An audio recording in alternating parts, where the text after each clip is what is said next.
que es.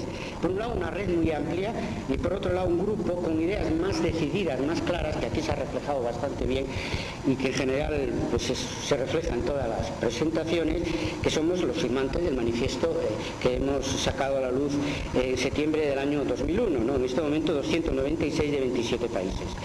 En el círculo más amplio domina el debate, ¿no? Y en el círculo más reducido, los que ya funcionamos como desde una posición historiográfica común, pues el consenso, aunque las dos cosas yo diría que están mezcladas. También, obviamente, los que coincidimos en un mínimo común denominador historiográfico, etcétera, pues debatimos entre nosotros y cada uno de nosotros debate consigo mismo, y desde luego todos los que aguantan en nuestras listas de correo electrónico o visitando frecuentemente la web, como digo yo, más de un mes, es que tiene afinidad con los otros visitantes de la web o tiene un determinado tipo de afinidades con todos los que reciben nuestros correos de nuestras listas electrónicas. A empezar, de una gran tolerancia, porque no todo el mundo está dispuesto a soportar opiniones tan diversas como se manifiestan en nuestros debates y seguir teniendo interés. Y eso ya no es poco, naturalmente, como denominador común. Decía que tiene un carácter informativo, tengo que dar algunos datos, esta mañana ya lo he hecho. La lista Historia de Debate en este momento pues tiene 2.038 inscritos de 45 países, y la lista de Historia Inmediata, donde tratamos problemas de actualidad, 622 de 24 países. La web ha recibido desde 1999 749.833 visitas, me refiero a sesiones de usuarios. Hemos pasado en los últimos meses, todavía no hemos analizado la razón, aceleradamente de 35.000 visitas al mes a 55.000 visitas al mes. 1.800 diarios, y este crecimiento es exponencial. Creo que no encuentra techo, entre otras cosas porque la incorporación de profesores a Internet cada vez es mayor. Una, porque estás conectado a Internet, y dos, que esto es muy importante, porque estás conectado en casa, no solo en la facultad, lo cual permite un contacto más diario. Es decir, mientras trabajas, cuando te cansas de consultar documentos o de escribir, pues atiendes al último mensaje que te ha llegado de tipo informativo o de tipo polémico. Creo que nosotros obviamente somos parte de esa franja dinámica de la comunidad internacional de historiadores de la que hablaba esta mañana como resultado del análisis de la encuesta.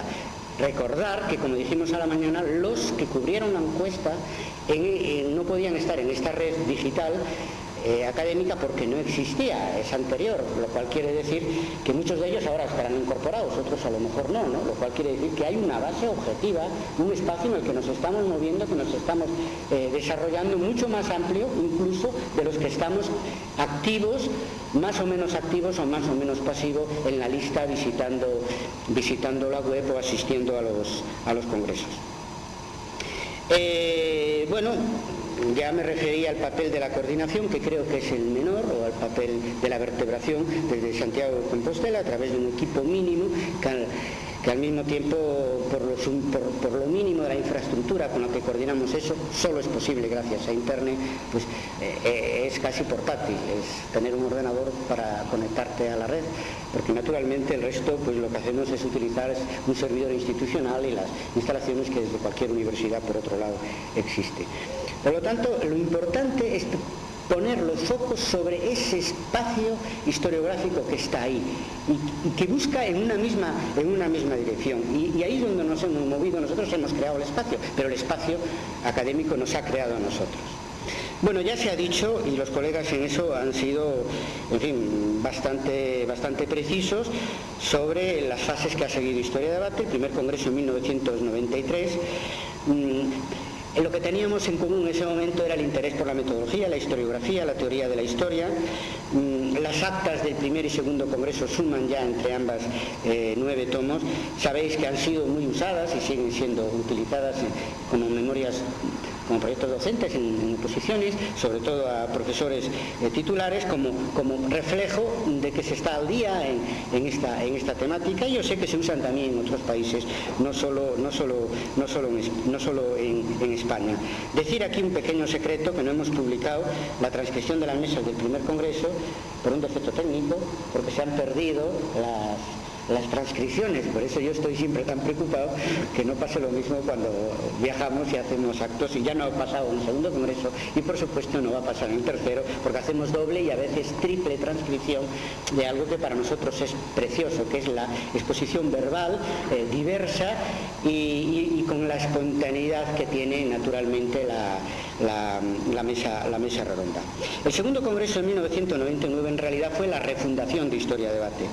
Creo que José Luis de la Granja lo ha expresado muy bien. Primero porque aterrizamos en Internet, se preparó casi fundamentalmente pues a través de Internet, por razones de tiempo incluso llegaron los folletos tarde a algunos sitios, y porque es cuando nos planteamos pensar con nuestra propia cabeza, es decir, buscar alternativas y organizar la búsqueda de alternativas a la crisis historiográfica sin esperar a qué es lo que venía pues más allá de los Pirineos o más allá del Atlántico. Y eso creo que ha sido un salto cualitativo, una ruptura epistemológica, como decía lo que fue aquel querido Luis Althusser, del que tanto aprendimos en los años 60 y 70.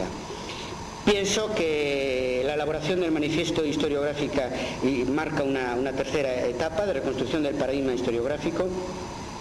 Son 18 proposiciones articuladas que se pueden consultar en la página web, que vamos a revisar después del tercer congreso, a finales del año que viene. Y el tercer congreso pues es una incógnita, porque estamos haciendo camino al andar.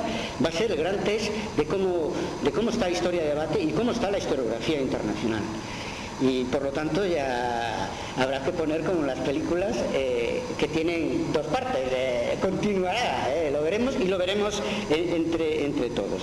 Hay un precedente del manifiesto que fue un trabajo mío del año 1994, La historia que viene, que es producto de la insatisfacción del primer congreso, de ver que realmente existían inquietudes. Veníamos de una tradición, allí efectivamente estuvo representada lo que en ese momento quedaba pues de anales, de pasan present, y hubo pues personalidades importantes, pero la insatisfacción es la heterogeneidad, la falta de respuesta, ¿verdad? Y de ahí salió La historia que viene, que es siguiendo el sistema que hemos aprendido naturalmente de filósofos y de otras disciplinas, una serie de tesis articuladas que orienten el debate y que nos lleven a algún lado, ¿no? Tratando de, pues no sé, hacer balance de toda la experiencia anterior, de toda la formación recibida, y siendo muy realistas sobre la situación crítica de nuestra disciplina. En la elaboración participaron 24 colegas del manifiesto, en base a un borrador inicial que hice yo, y en 2 años se ha multiplicado por 10, porque somos en este momento 296 historiadores de 27 países, de Europa, de América y de Oceanía, colegas de Australia y de Nueva Zelanda en este círculo más estrecho que somos los firmantes del manifiesto de Historia de Debate, pues somos la mayoría de los que estamos aquí. Decimos aquí en el preámbulo que después de 8 años de reflexiones y de debates pues habíamos llegado a esas conclusiones. La verdad es que fue realmente difícil. Decimos que está ahí, esas inquietudes, esas afinidades, pero nos ha sido realmente difícil porque todos, como los que nos movemos en nuestro medio, sabemos lo difícil que es poner de acuerdo a 1 más 1, que somos 2. Y entonces imaginaros lo difícil que es poner de acuerdo, aunque sea en presupuestos mínimos, a 1 más 1 más 1, hasta llegar a cientos, y no digamos hasta llegar a miles, ¿no? Y en ese sentido creo que ha sido muy eficaz el que no se utilizara para ese consenso la fuerza, es decir, que no se utilizara el principio de autoridad, es decir, que no se estableciera una relación jerárquica respecto a una gran figura que se le ocurren unas ideas y que es seguido por otros. Pienso que incluso en los trabajos que yo anticipé antes de la redacción del manifiesto, me refiero a La historia que viene y el borrador que sirvió para el debate, el texto que todos conocemos, en realidad, aunque son de mi autoría personal, hay que decir que están redactados pensando en el consenso que se quiere obtener. ¿Me explico? No son unas ocurrencias originales para ver si hay alguien que te sigue, sino prestando mucha atención a lo que otros escriben y a lo que otros dicen para tratar de hacer una síntesis que a su vez pueda ser debatida y pueda ser consensuada en un sector cada vez más amplio. Por lo tanto, no esperar a la gran figura que nos va a indicar el camino, al gran Moisés que nos va a indicar la salida, que nos va a hacer transmigrar de Egipto y que va a abrir él, sino que desde abajo sentirnos todos protagonistas colectivos, ¿no? Yo creo que el manifiesto ha tenido un efecto perturbador en algunos colegas, en parte por la palabra misma del manifiesto, que ha sido elegida a propósito para provocar, y por qué, por su efecto arrollador, ¿no? Por su crecimiento arrollador y espontáneo, ¿no? Y espontáneo en la medida de que cualquiera, pues a través de la página web o por otra vía, pues puede, enviando los datos que allí se precisa, adherirse al manifiesto historiográfico de historia debate. Yo creo que lo más perturbador del manifiesto, lo que más rompe la situación de nuestra disciplina, es su carácter colectivo. Es su carácter colectivo, es mucho más colectivo que otros manifiestos que han jugado un papel muy importante en la historia intelectual del siglo pasado, incluso en la historiografía. Me refiero al manifiesto comunista de 1848, de un ámbito, claro, en fin, que está muy por encima de lo que aquí estamos hablando, que es de una autoría de dos personas, probablemente de una, del propio Marx, como encargo, eso sí, de un colectivo, la Liga de los Comunistas. Pero es que el manifiesto de Cara al Viento, después de la Segunda Guerra Mundial, de los Anales, cuando reinician con el nombre de Anales la edición de la revista, lo redactó Lucien Febvre exclusivamente.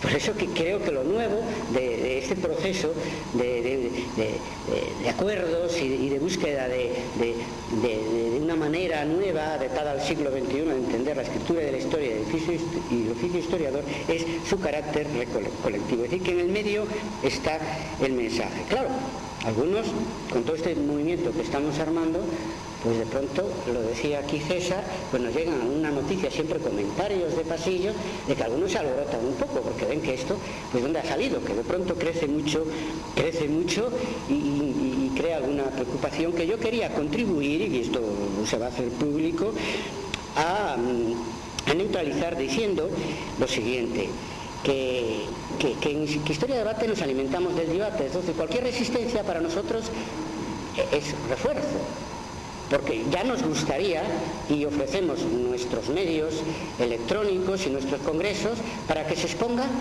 cualquier crítica que se quiera hacer, porque eso es la sal de nuestro movimiento. Es decir, cualquiera puede criticar lo que es el manifiesto, y de hecho los mensajes, algunos críticos, otros de apoyo al manifiesto, van por el número 100 y pico y se difunden a toda nuestra red, y por supuesto a Carlos Barros y a cualquiera de nosotros de los que estamos aquí. Por lo tanto, esa resistencia es absurda, es inútil, primero por el carácter irreversible, masivo y arrollador del movimiento historiográfico, que tiene una base objetiva, y segundo porque es que cualquier crítica que se quiera hacer, pues se puede hacer dentro de nuestra propia red. Eso es lo que nos distingue de las tendencias historiográficas del siglo pasado y del sectarismo, porque es que o eras de Anales o no, o eras materialista histórico o no, y nosotros es que nos alimentamos de los colegas con los cuales podemos discrepar, porque son partidarios del retorno de la vieja historia, porque son posmodernos radicales, o porque creen que hay que continuar haciendo la historia como en los años 60 y 70 y no más, y los necesitamos, y están en nuestro movimiento en su círculo más amplio. Y cada uno de los que estamos firmando el manifiesto, pues tenemos orígenes diversos, unos más de Anales, otros más del marxismo, otros más positivista, y no vamos a renunciar como movimiento a esa característica esencial del debate, al carácter completamente abierto, lo cual no quiere decir que no tengamos puntos en común. Sobre el contenido explícito del manifiesto, yo creo que la clave de Bóveda es el punto 1, ya esta mañana hablamos, definir la historia como ciencia con sujeto, me refiero con sujeto cognoscente, al historiador, pero ciencia. Y ahí es donde algunos tampoco no nos entienden. Es decir, es que hasta ahora solamente se podía pensar con una idea a la vez. Si son dos ideas, es eclecticismo. Es un poco lo que decía César. Y en el siglo XXI, y yo aconsejo leer, por ejemplo, Introducción al Pensamiento Completo de Edgar Morin, el siglo XXI, la racionalidad o se reconstruye como complejidad o no entendemos nada. Y cuando nosotros decimos que no somos partidarios del objetivismo de arranque ni del relativismo extremo del posmodernismo, estamos conectando con esa franja que se manifiesta muy amplia de la comunidad internacional de historiadores que se manifiesta en la encuesta, y estamos trabajando con dos ideas a la vez: ciencia con sujeto, pero ciencia. Y esta mañana fue una gran satisfacción para mí decirlo, y cuando hice el análisis también saber que el camino que intentábamos construir desde la posición, desde el círculo más estrecho dentro de nuestro movimiento historiográfico, pues se correspondía con el resultado de esa encuesta. Hay que trabajar con dos ideas a la vez. Algunos probablemente no serán recuperables ya para eso, porque estamos acostumbrados al pensamiento simple. Si haces historia económica, pues no puedes hacer historia de las mentalidades. Y si haces pues historia medieval, pues claro, pues no puedes preocuparte por los problemas contemporáneos. Pero es que yo creo que el siglo que viene va a surgir de esa mezcla. Y las soluciones que tenemos que encontrar en la historiografía son las soluciones también que tiene que encontrar el mundo para vivir todos juntos en tolerancia, y es el multilateralismo, y es el multiculturalismo, y es el mestizaje, que es el futuro, y también creo que es el futuro de nuestra disciplina. Yo pienso que es muy importante reconocer el papel activo del historiador, no echar el balón fuera y volver al historiador neutral, imparcial, al mito positivista, en ese sentido que el propio Ranke no cumplió, porque él fue un hombre activo políticamente, y la historia que hizo además es una historia bastante orientada desde el punto de vista conservador a la hora de, por lo menos, de elegir las grandes figuras que más le interesaban para sus investigaciones históricas. Es muy importante ese paso de reconocer el papel subjetivo no solo de los agentes históricos, sino del historiador, sobre todo el historiador colectivo, y convertirlo en algo positivo. Yo pienso que es la única salida, aunque a alguno le va a parecer difícil, ¿no?, jugar con esas dos ideas. Somos una ciencia objetiva y subjetiva al mismo tiempo, pero es la única manera de dar continuidad al oficio y poner al día nuestro concepto de ciencia, porque esto es un lugar común para un físico, para un historiador de la ciencia. Todo el mundo sabe que la verdad exacta no existe, es pura religión, no es ciencia. La ciencia es el resultado del cruce del investigador con el objeto que estudia, y ahí es un problema de puesta al día. Por eso que eso es un piso firme, el redefinir la historia como objetiva y subjetiva al mismo tiempo.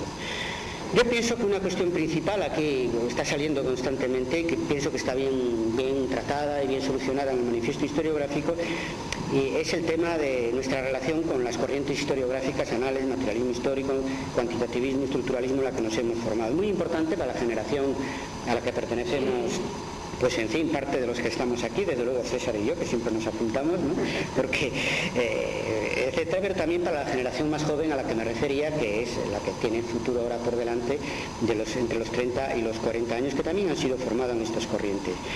Yo pienso que tanto en la encuesta como en el manifiesto siempre estamos trabajando pues con dos ideas o tres a la vez, y si somos capaces de apoyarnos en esta mesa con tres patas, al menos vamos a estar en una posición estable, ¿no? El plato va a estar en una posición estable. Primero, reivindicar esa tradición renovadora de análisis del marxismo, etcétera. Pues, César lo ha hecho ahora, lo ha hecho en su intervención de las 4 de la tarde, y los demás también estamos en esa línea, la historia subversiva de Deusto. En eso no podemos ceder, hay que reivindicar, porque no olvidaros que hay un retroceso historiográfico a la hora de estudiar los hechos históricos a través de grandes figuras otra vez, algo que había desaparecido en los años 60 y 70, ¿no? Por lo tanto, recuperar, ya no sustituir de nuevo la individualidad por el sujeto colectivo, hombre, pero buscar una síntesis, una historia mixta donde aparezcan articulados los sujetos colectivos y los sujetos individuales en la historia, ¿no? Y no es nada fácil. En el borrador que estamos manejando como consulta en nuestra red para elegir el temario del próximo congreso, yo no sé si os acordaréis que puse una línea que ponía grandes hombres y sujetos colectivos, y es que a la hora de responder, sobre todo en la lista, no tanto en el grupo manifiesto, es que me proponen temas de grandes figuras históricas. Es que es terrible, es decir, estamos viviendo un momento en que hemos perdido, digamos, todo lo que hemos aprendido sobre quién hace la historia, ¿no? Claro, yo creo que era excesivo decir que la historia lo hacen por las fuerzas populares, el sujeto colectivo, porque era disminuir el papel de las grandes figuras, que son expresión de algo mucho más amplio y que además juegan un papel activo individualmente. Por eso el futuro está en la síntesis, pero atención, que se ha ido el péndulo muy hacia el otro lado. Por lo tanto, es necesario reivindicar. Yo utilizo todavía en mis clases introducción a la historia, combates por la historia, porque es bastante subversivo para la historia que los alumnos están muchas veces percibiendo, y tal como están los anaqueles de nuestra librería. Por lo tanto, reivindicar. La segunda idea es revisar a fondo. Primero revisar esto que es lo que nos ha llevado a la fragmentación actual. Es decir, la idea de las corrientes renovadoras del siglo pasado que se renueva cambiando de tema. Claro, ahora tenemos todos los temas encima de la mesa. Y eso ha llevado además a satanizar temas, por ejemplo la biografía, la historia narrativa, la historia política. Yo creo que eso hay que superarlo. Todos los temas son en principio válidos. El debate hay que centrarlo en los enfoques, sobre todo enfoques que lleven a una visión global. La colega que fue muy interesante, quizá pues muy prolijo, ¿no?, de historia medieval de Navarra, a la hora de decir todos los temas que se estaban investigando, algunos que faltaban, decía pues dramáticamente que faltan realmente síntomas, hemos perdido la unidad del objeto y saltando de un tema a otro no lo vamos a resolver. Hay que buscar maneras de retomar aquello en lo que fracasó, entre otras cosas, las corrientes renovadoras del siglo pasado, que es el concepto de historia total. Yo creo que ahí es donde hay que revisar más a fondo aquellos paradigmas más ambiciosos y más fracasados de análisis del marxismo. Lo de historia total, lo de historia mixta puede ser una vía. Ahora se le llama historia global a la historia mundial, ya sabéis. Eso va a ser una línea temática segura del próximo congreso. Se trata de una iniciativa de origen norteamericano, pero que puede ser muy interesante, aunque no nos resuelve muchos problemas, en el sentido de que transforma la historia universal de un concepto filosófico a un ámbito de investigación. Y seguimos con el problema de no perder o de reconstruir la unidad de nuestro objeto de investigación.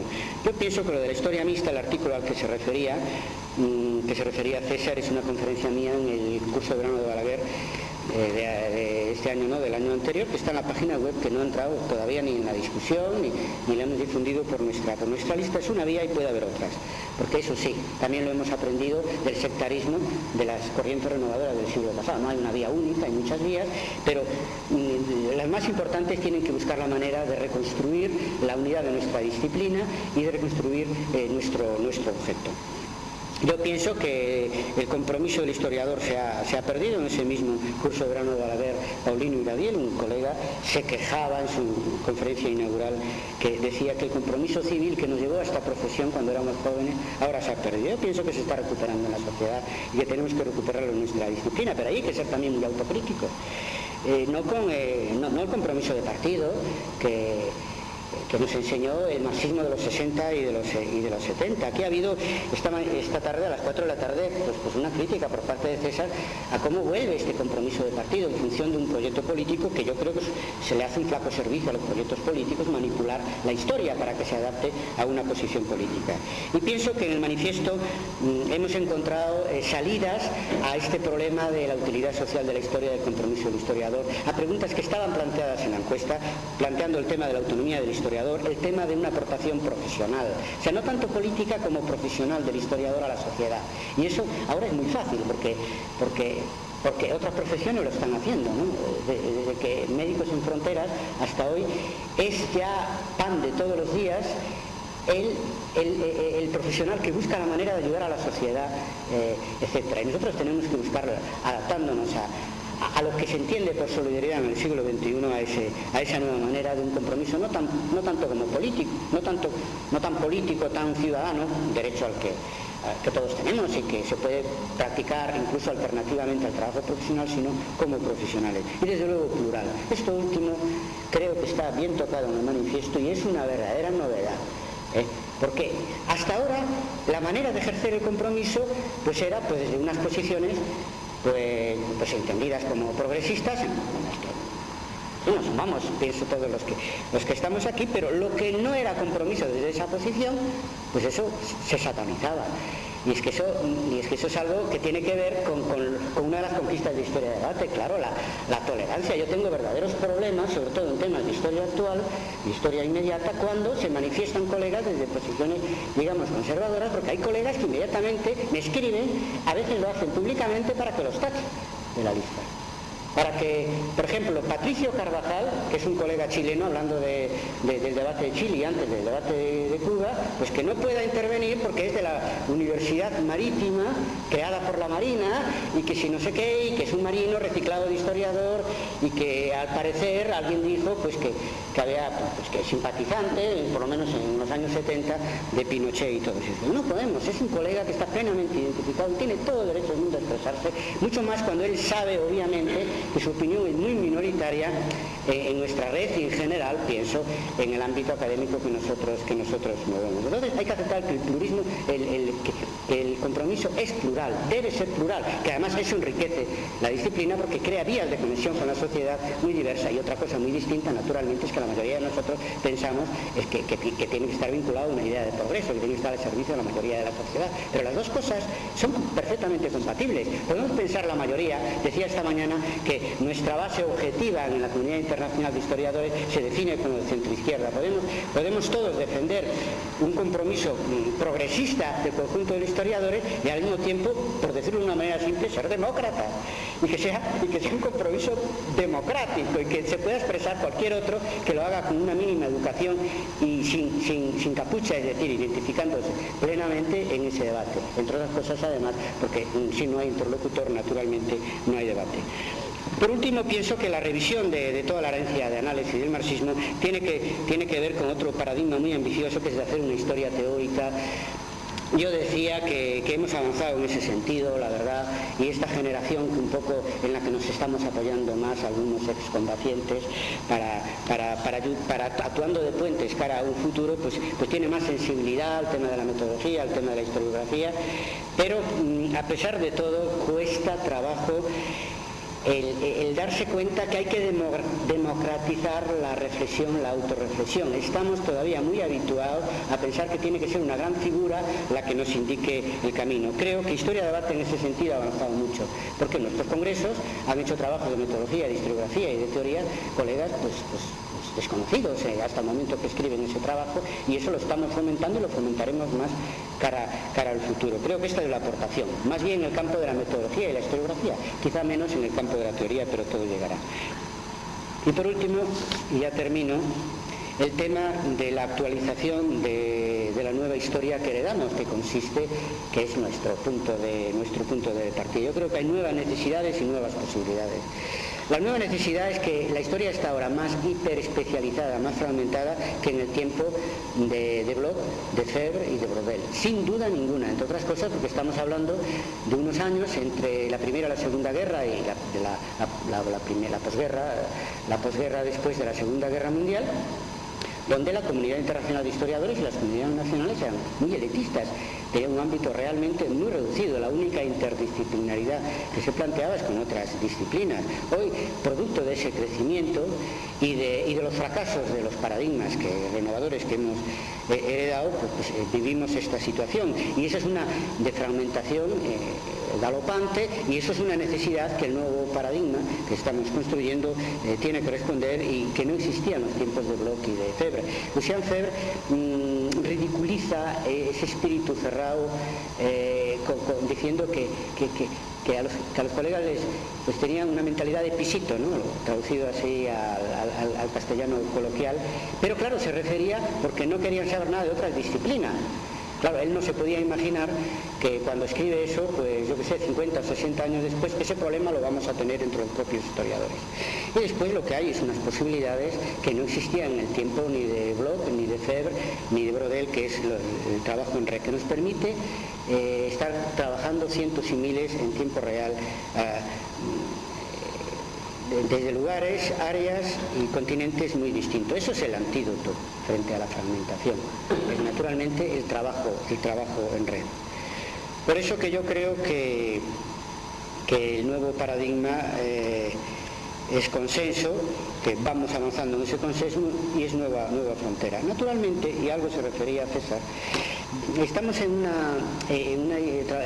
pertenecemos a una disciplina, una tradición mucho más empírica que las disciplinas vecinas, ¿no? En la crisis de las grandes corrientes que hemos heredado ha exacerbado ese retorno al archivo como certeza última frente a la crisis de otros paradigmas que hemos compartido, sobre todo en los años 60 y 70. Y por lo tanto, algunos no valoran suficientemente lo que hemos logrado. Es decir, no valoran el que coincidamos en una plataforma historiográfica que yo decía nos ha costado pues 8 o 10 años llegar a eso, ¿verdad? Claro, ¿qué falta ahora? Falta el salto a la investigación empírica. Nosotros tenemos previsto ya, antes del tercer congreso no lo vamos a hacer, crear grupos de investigación en red, que es una experiencia nueva, investigar temas comunes, colegas de diversas universidades, de diversos países, y crear una revista para que no solo se pueda debatir y reflexionar en base a mensajes cortos por internet, sino además pues a través de una revista electrónica. Eso queda para después del Congreso, pero creo con toda sinceridad que lo difícil ya está hecho. O sea, llegar a un consenso sobre temas tan cruciales como el concepto de historia, la relación con la sociedad, la relación con las corrientes que hemos heredado, etcétera, siempre con una postura abierta, es que es una base muy firme para empezar a investigar juntos, que es lo que nos queda. A mí me gusta decir que una vez cumplido el 10º aniversario necesitamos 10 años más para que esto se consolide, etcétera. Lo digo también para asustar a algunos. Nada más. Señoras y señores, es la hora de cierre de la biblioteca. Aquí terminamos. Bueno, quedan unos... Bien, a pesar de la orden, puede haber 2-3 minutos si alguien, aunque sea jugando también con el síndrome de agotamiento de las personas presentes, pero por esto. Muy rápido, porque estoy de acuerdo con prácticamente todo lo que ha explicado Pablo,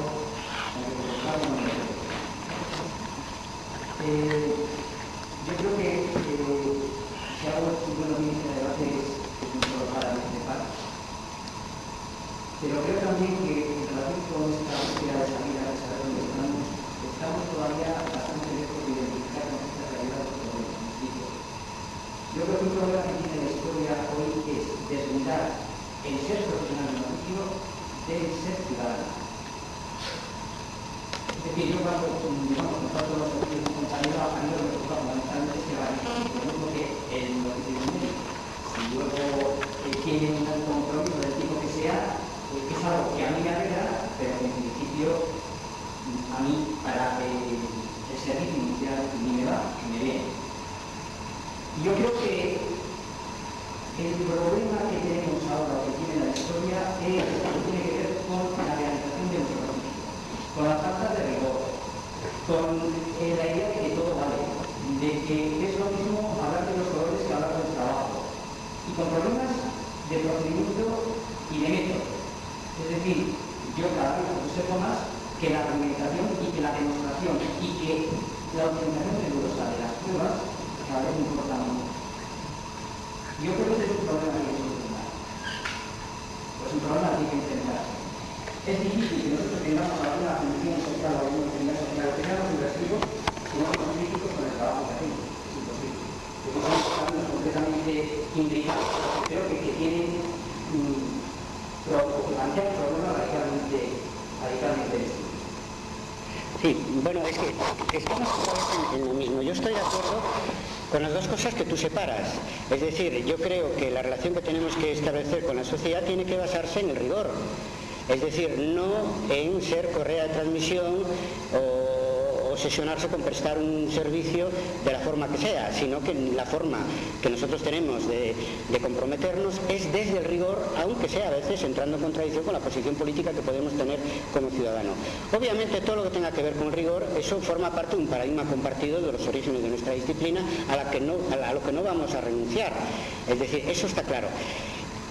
Siempre y cuando trabajemos con las dos ideas a la vez, porque si no lo hacemos y no nos planteamos la relación con la sociedad, pues se pierde la imagen de la utilidad social de nuestra disciplina y el peligro que puede correr nuestra disciplina, sobre todo en este momento, donde la posición que tú dices yo la escucho en otros sitios, se vuelve a la certeza, el trabajo historiador es el archivo, es el documento. El problema es que podemos perder, que no es tu posición, pero otros sí la tienen, pues entonces lo que podemos perder es relación con una sociedad, de manera que agravemos la imagen de una disciplina que no tiene salidas, y si no hay salidas profesionales no hay oficio. Es decir, yo a veces escucho eso de la crisis de la historia es una crisis de historiadores, pero no es la crisis de la historia. ¿Cómo? Si nosotros no somos capaces de poner en el centro de la preocupación de la sociedad, tanto civil como de la sociedad política, lo que es la historia, nosotros acabaremos pues, siendo unos eruditos muy rigurosos desconectados de la sociedad. Afortunadamente no es así.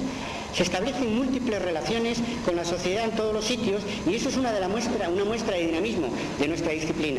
Que si eso se hace compatible con el rigor que hemos heredado y en el cual ninguno de nosotros naturalmente pone en duda, pues es una de las soluciones cara al futuro. Pero yo te digo, la verdad, que la imagen que tenga la historia depende de la relación que establezcamos con la sociedad. Por eso pensábamos, defendemos que esa relación plural, etcétera, que en todo caso es aceptar la realidad, también valga la expresión, porque es muy aplicable a este caso, por ser Ranke quien lo planteó, el tema, la historia es conocer el pasado tal como fue, es aceptar la realidad tal como es.